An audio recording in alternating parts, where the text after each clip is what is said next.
নমদে দামোদর অনন্ত বিষ্ণু প্রভু দুঃখ জলাদিমগ্নাম কৃপা দৃষ্টি বৃষ্টাতি দিনং বতান গৃহান্বেষ মামগ্গমে ধক্ষিদীর্ষ কলিযুগ পাবন অবতার পরম প্রেমময় প্রেম পরতত্ত্ব সীমা অখিল পরাৎপর ভক্তবৎসল সর্বজীবের আশ্রয় স্বরূপ স্বভজন বিভজন সর্বপ্রয়োজন অবতার সার শিরোমণি শ্রী শ্রী শচীনন্দন নদিয়া বিহারী শ্রী গৌর হরি পরম পাবন পতিত উদ্ধারণ পতিত তারণ প্রেম চিন্তামণি দাতা শিরোমণি পরম কারণিক পরম দয়াল শ্রী শ্রীল নিতাই চাঁদের মহা অনুকম্পায় শ্রী শ্রী রাধা দামোদরের অহেতুকী করুণায় এই শ্যামল পল্লী প্রান্তরে মীরাখালী শ্রী শ্রী রাধা গোবিন্দ মন্দির অঙ্গনে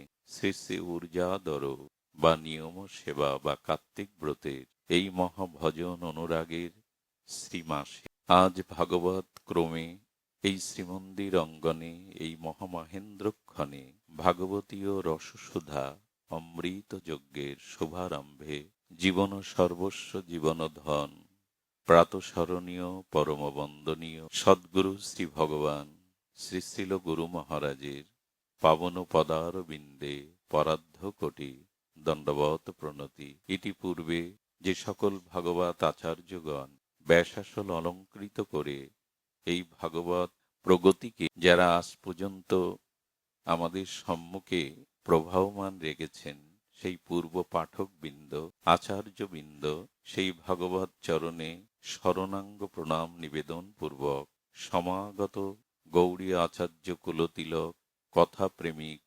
বৈষ্ণবজন মহন্তজন সুধীজন সংকীর্তন আচার্যবিদগণ শ্রদ্ধাশীলা ধর্মশীলা দেবী মূর্তি ধর্মমূর্তি মাতৃশক্তি মাতৃগণ সকল ভক্তচরণে সশ্রদ্ধ দণ্ডবত প্রণত নমদেব দামোদর অনন্ত বিষ্ণু প্রসীদ প্রভু দুঃখ জলাদিমগ্নম সুধীজন আমি এই মৃত্যুময় দুঃখময় সংসারে পতিত ডুবে যাচ্ছি জলাদিমগ্নম এই অনুভূতিটা আমাদের আছে তো যে আমি সংসারে ভালো নই বা মঙ্গল বা কল্যাণ অবস্থানে নাই নমদেব দামোদর অনন্ত বিষ্ণু প্রসীদ প্রভু দুঃখ জলাদিমগ্নম মানে এই মৃত্যুময় জরাময় সংসারে আমি ডুবে যাচ্ছি তুমি কৃপা দৃষ্টি দিয়ে একবার আমার দিকে চাও এখন আমি যে ডুবে যাচ্ছি এই বোধ আমার এসেছে তো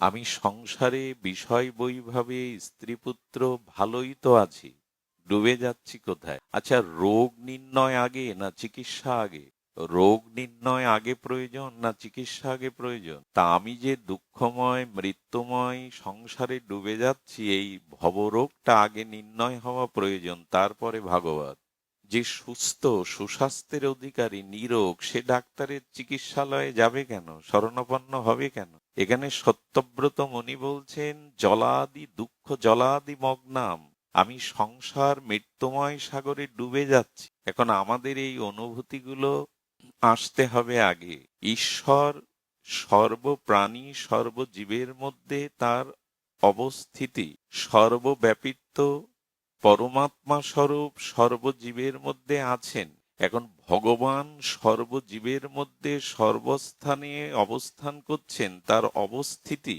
আচ্ছা আমার মধ্যে আপনার মধ্যে সমস্ত প্রাণীর মধ্যে জীব নিচয়ের মধ্যে ভগবান আছেন কিন্তু উপলব্ধি হচ্ছে না কেন একটু ধ্যান দিতে হবে শব্দের দিকে ভগবান আমার মধ্যে আছেন আপনার মধ্যে সাক্ষাৎ পরমাত্মা রূপ সচ্চিদানন্দ ঘনের চিৎকণ পরমাত্মার অংশস্বরূপ ভগবান আছেন তা আপনার মধ্যেই যদি ভগবান অবস্থান করেন আপনার আমার উপলব্ধি কেন আসছে আচ্ছা এখন রাতের বেলায় ঘট পটাদি যা বস্তু আছে তা কি রাতের অন্ধকারে দেখতে পায় রাতের গভীর অন্ধকারে আধারে ঘট পটাদি বৃক্ষ যা কিছু আছে আমি দেখতে পাচ্ছি না মানে কি এইটা নাই অন্ধকারের ধর্ম হলো বস্তুকে ঢেকে দেওয়া আবৃত করা এই গভীর আধারে এই নিশার বা নিশীতের আধারে ঘট পট বস্তু নিচয় যা কিছু আছে অন্ধকারে দৃশ্যমান হচ্ছে না, এর মানে কি ভাববো যে ওই বস্তুগুলো নাই, ঘটপট নাই? আছে, কিন্তু দেখতে পাচ্ছি না কেন? কারণ অন্ধকার নেমে এসেছে। তেমনি আপনার আমার মধ্যে সর্বত্র ঈশ্বর আছে, আমার একটা আধার আছে, এই জন্য দেখতে পাচ্ছি না। অন্ধকার অজ্ঞানতা আছে, দেখতে পাচ্ছি না। আজকাল প্রভাতে অরুণোদয় যখন সূর্য ওঠে তখন দেখতে পান কিনা? তো সূর্য উদয়ে যেমন ঘটপটাদি রাতের অন্ধকারে আবৃত থাকায় দেখতে পাচ্ছিলেন না, সূর্য উদয় হলো আর দৃশ্যমান হলো যা কিছু বস্তু চোখের সামনে, তেমন যেদিন আপনার হৃদয়ে সাধুগুরু বৈষ্ণবের অপ্রাকৃত ভগবত করুণার আলো জ্বলে উঠবে, সেই দিন দেখতে পাবেন যে ঈশ্বর সবখানে আছে। তার আগে দেখবার উপায় না।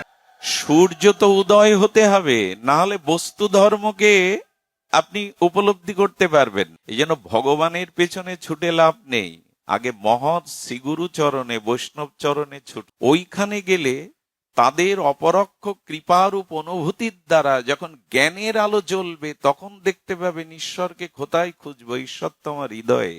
সূর্য না উঠলে রাতের অন্ধকারে বস্তু দেখা যাবে না, আছে অথচ দেখা যাবে না। তেমনি আমার ভিতরে আপনার মধ্যে সর্বত্র ঈশ্বর বিরাজিত, এই অনুভূতি আসবে না যতদিন মহৎ বা গুরু কৃপা উপলব্ধিতে না আসবে। এজন্য এখানে আসা, যে শুদ্ধ অনুরাগী ভজনানন্দী ভগবানের ভক্তগণের সান্নিধ্যে বসলে তাদের শ্রীমুখ দর্শনে, তাদের হরিকথা শ্রবণ মননের মধ্যে দিয়ে উপলব্ধি আসবে ঈশ্বর আমাদের মাঝে অবস্থান করছেন। তবে আপনারা ভাগ্যবান, ভাগ্যবতী। আচ্ছা, ভাগ্যবান কাকে বলে? আমরা আমাদের এই জগতের চিন্তা চেতনায় ভাবি যার বহু বিদ্যা আছে, যে উচ্চ কুলে জন্মেছে, যার কাছে বহু ধন সম্পদ আছে, অর্থাৎ স্ত্রী আছে, লক্ষ্মী আছে, ইনি ভাগ্যবান। ভাগবত তা বলছে না। কারণ আয়ু যতই হোক একদিন মৃত্যু আপনাকে বরণ করতেই হবে, আয়ু চিরদিন থাকবে। আচ্ছা, ঐশ্বর্য, শ্রী অর্থাৎ ধন সম্পদ মৃত্যুর পর সাথে যাবে। আর যার যশ আছে, অর্থাৎ সে খুব বিদ্বান, উচ্চকুলে জন্মেছে, এই যশ যার আছে তার অপযশও আছে। যার যত খ্যাতি তার পেছনে আবার তার তত খ্যাতিমান লোকেরই তো কুখ্যাতি ছড়ায়। যার খ্যাতিই নেই, যে মাটিতে শুয়ে আছে সে পড়বে কোথায়? যে খাটে শুয়ে আছে পালঙ্কে, তার পড়বার সম্ভাবনা। যে মাটিতেই শয়ন করেছে সে আর স্খলিত হবে কোথায়, পড়বে কোথায়? তো যার মান আছে তারই অপমানের ভয় আছে। এবং এই জগতে কোনো কিছু টিকে থাকে না। টিকে থাকে না মানে স্ত্রী, যশ, খ্যাতি, সম্পদ টিকে থাকে না। এই জন্য এগুলি যারা পেয়েছে তারা ভাগ্যবান না। যারা যে মুহূর্তে, যে শুভক্ষণে ভগবানের প্রিয় কোনো মহৎ সাধুর সঙ্গ পায়, সেই মুহূর্তে সেই ভাগ্যবান। প্রকৃত ভাগ্যবান সেই, কারণ ওই সাধু সঙ্গের মুহূর্তই তার জীবনে আত্মকল্যাণ চলে আসে, বিবেক বিচার চলে আসে। আচ্ছা, চোর বা দস্যুর বাড়িতে টাকা নাই, কথা বলুন, আমরা একটু সহজ করে আলোচনা করি, বুঝবার চেষ্টা করি। চোর বা দস্যুর বাড়িতে টাকা নাই, বিল্ডিং বাড়ি নাই, তার সুন্দরী স্ত্রী বা গাড়ি নাই, ও কি ভাগ্যবান? ও তো চোরের বাড়িও আছে। যার জীবনে ভগবত সঙ্গ নেই, প্রকৃত মহতের সঙ্গ নেই, তিনি ভাগ্যবান হতে পারেন না। সেই ভাগ্যবান যার জীবনে মহৎ সঙ্গ সংগঠিত হয়। এটা আজ আমাদের হচ্ছে।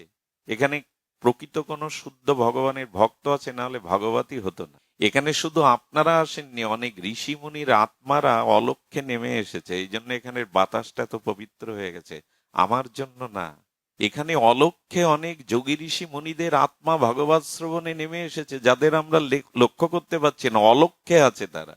আর শুধু কি তাই, যেখানে ভগবানের গুণমহিমা কীর্তন হয় সৎ মহৎ অনুভববেদ্য সাধুর দ্বারা, ওখানে রাধা মাধব এসে দাঁড়িয়ে থাকেন কোথাও। আরো শুনবেন, যেখানে যেখানে শুদ্ধ ভগবত কর্তৃক ভাগবত হয়, ওখানে কোনো না কোনো রূপে সবার পেছনে হনুমানজি এসে দাঁড়িয়ে থাকেন। যেখানে হরিকথা হবে, হনুমানজি এই হরিকথা শ্রবণের জন্য, সাধু সঙ্গের জন্য রামচন্দ্রের সাথে বৈকুণ্ঠে যান। বলো, বৈকুণ্ঠে তোমায় পাবো, কিন্তু তোমার ভক্ত সঙ্গ হরিকথা পাবো না, এই জন্য আমি বৈকুণ্ঠে যাবই না। যাননি হনুমান। রামভদ্র রঘুপতি রামচন্দ্র আশীর্বাদ করে বলেছিলেন, যাও, যেখানে যেখানে ভগবানের গুণগাথা হবে সেখানে গিয়ে হরিকথা শুনে তাদের আশীর্বাদ করবে। হনুমানজি এখনো আসেন। তবে খুব যুক্তিতর্ক আনলে এখানে কোনো লাভ হবে না, সবখানে যুক্তিতর্ক খাটে না, এটা বিশ্বাস করে নিন।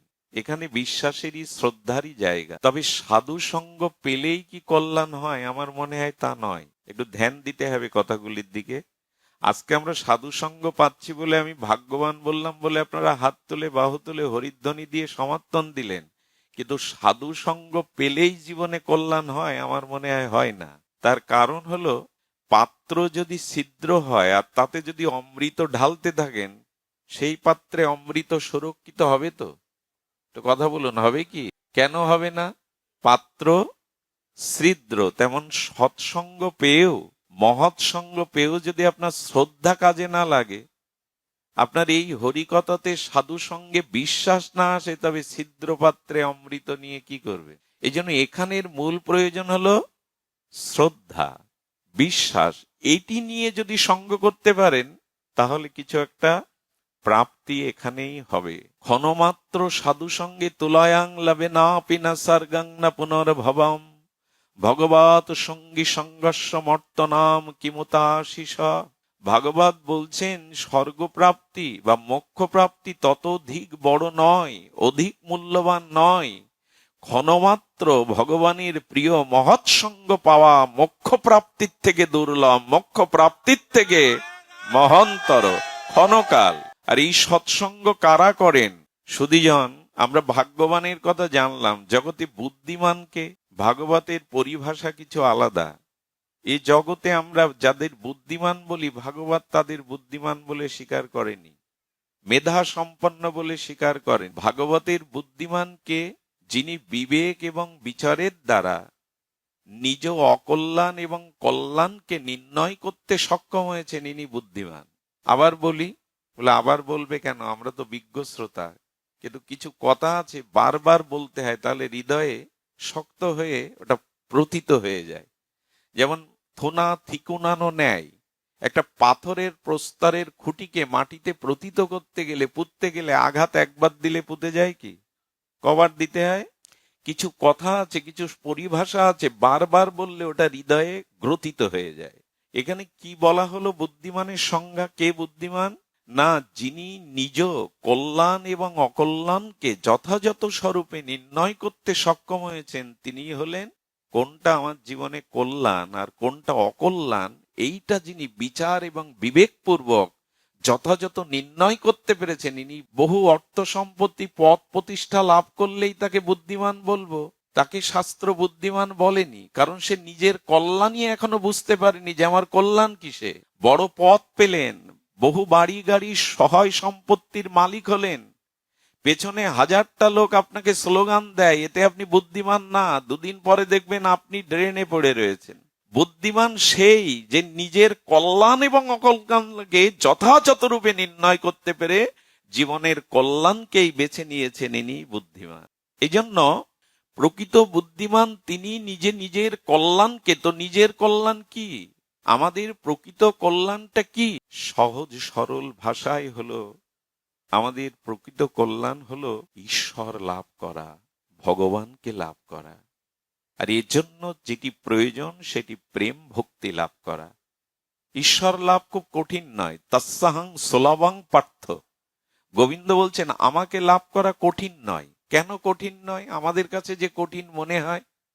ঈশ্বর লাভ জগতে সব থেকে সহজ, কিন্তু কঠিন করে ফেলেছি আমরাই। ঈশ্বর লাভ সহজ এ কথাটি আমি আপনাদের ব্যক্ত করছি না। শ্রীমদ্ ভগবদ গীতাতে ভগবান বলছেন, তৎসাহং সুলভং পার্থ, আমি সব থেকে সুলভ। তবে দুর্লভ কেন করে ফেলেছি?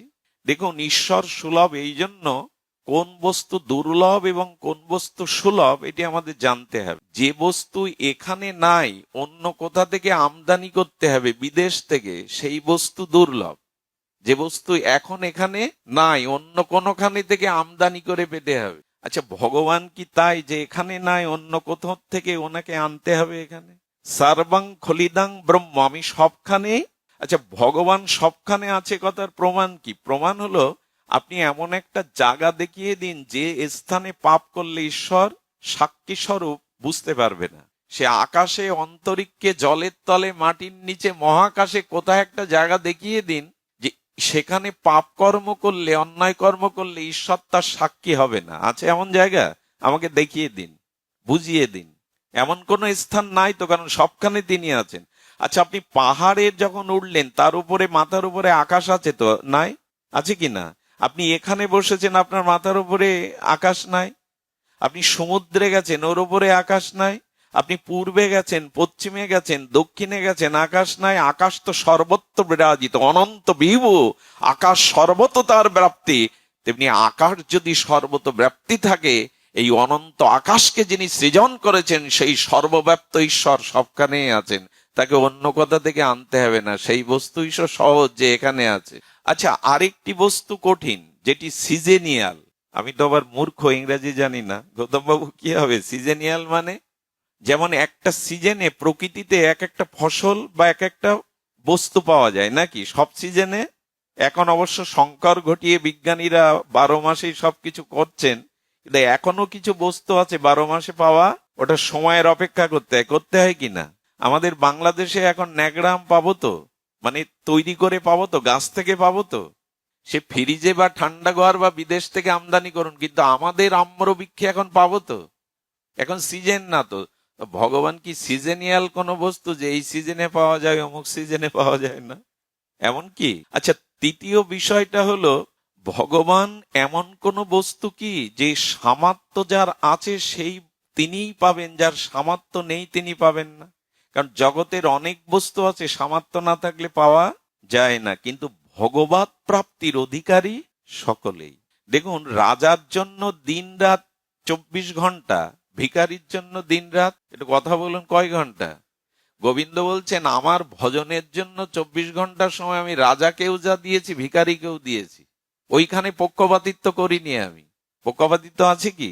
আচ্ছা, সূর্যের কিরণটা রাজা এবং ভিখারি, মূর্খ এবং বিদ্বান, বাতাস বলি, আকাশ বলি, তৃষ্ণা বলি, সবকিছু সমান করে দিয়েছেন কিনা? অর্থাৎ আমাকে পাওয়ার জন্য যে সামর্থ্য, অর্থাৎ বিবেক তোমার মধ্যে আমি দিয়ে দিয়েছি। বিবেক না কাজে না গেল তোমার বিষয়, কিন্তু বিবেক আমি দিয়ে দিয়েছি। বিবেক ভগবান শুধু মানুষকে দেননি, অন্যদের দিয়েছেন স্বল্প, আমাদের দিয়েছে বৃহৎ। আচ্ছা, একটা বিষের বিন্দু আর মধুর বিন্দু ফেলে দিন, পিঁপড়ে কোন বিন্দুতে যাবে? ওর বিবেক নাই, যাবে কি না? আচ্ছা, আপনি চিনি আর বালি একসাথে মিশিয়ে দিয়ে আমাকে বলুন আলাদা করতে, মেশিনে মিশালে আমি পারবো না, কিন্তু পিঁপড়ে ছেড়ে দিন, পারবে কিনা? তার মানে বিবেক কম বেশি সবার আছে, ঈশ্বর সবার মধ্যে ওটা দিয়েছেন। তো ঈশ্বরকে পাওয়ার জন্য যে 24 ঘন্টা সময় আকাশ বাতাস পৃথিবী বিবেক সবাইকে সমান দিয়েছেন, বিবেকটা জাগ্রত করার অভাব আমাদের। ঈশ্বরের অভাব কোথাও নাই, সামর্থ্য সকলকেই দিয়েছেন। যে এমন কোন বিধিনিষেধ আছে কি গীতা ভাগবত আপনি শ্রবণ বা কীর্তন করতে পারবেন না? হরিনাম বা ভাগবত এগুলি আপনি শ্রবণের অধিকারী না, এমন কোথাও বলা আছে? ভাগবত তো সকলের জন্য, হরিনাম তো সকলের জন্য, তুলসী তত্ত্ব তো সকলের জন্য। তাকে পাওয়ার উপায়টা সবার জন্য সমান করেছেন। এক্ষেত্রে ঈশ্বরকে পাওয়া সুলভ।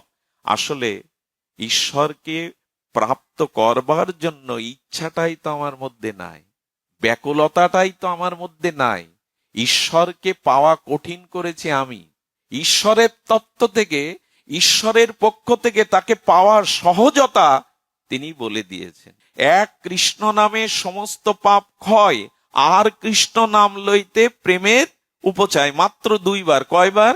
একবার কৃষ্ণ নামে অনন্ত জন্মের পাপ যাবে, দ্বিতীয়বার কৃষ্ণ বললে বৈকুণ্ঠ থেকে রথ আসবে ভগবানের স্বরূপ রাজ্যে যাওয়ার। এর থেকে সহজ ভগবানকে পাওয়ার আর কি হতে পারে? শ্লোকটা কি আমার?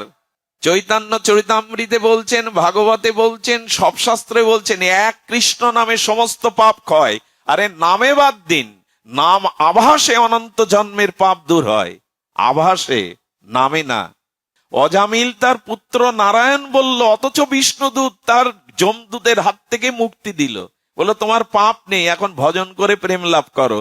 তা পুত্র নারায়ণের নাম আভাসে যদি অজামিলের পাপ চলে যায়, নামে কতটা পাপ যায়। এখন আমাদের হচ্ছে না কেন এই প্রশ্ন আসছে। আমরা তো কোটিবার বলছি, 16 মালা প্রতিদিন জপ করছি, কেউ 1 লক্ষ, আমাদের হচ্ছে না কেন? ভগবান বললেন, কঠিন তুমি করে ফেলেছো, ওটা নামের দোষ না, তুমি কঠিন করে ফেলেছো। কেন? বললো, আমি তোমাকে বলেছিলাম একবার কৃষ্ণ নামে পাপ ক্ষয় হবে আর কৃষ্ণ নামে প্রেম হবে, কিন্তু তুমি কোটিবার বললেও হচ্ছে না। তার কারণ আমি এই সত্য জুড়ে দিয়েছিলাম নির অপরাধে নাম নাও। তুমি অপরাধ করছো আবার নামও করছো, তাতে কি করে ফল ফলবে? বোঝা গেল কথাটি? আচ্ছা, সরিষা মাড়াই করে তেল পাবেন, বালি মাড়াই করে তেল পাওয়া যাবে? যায় কি কখনো?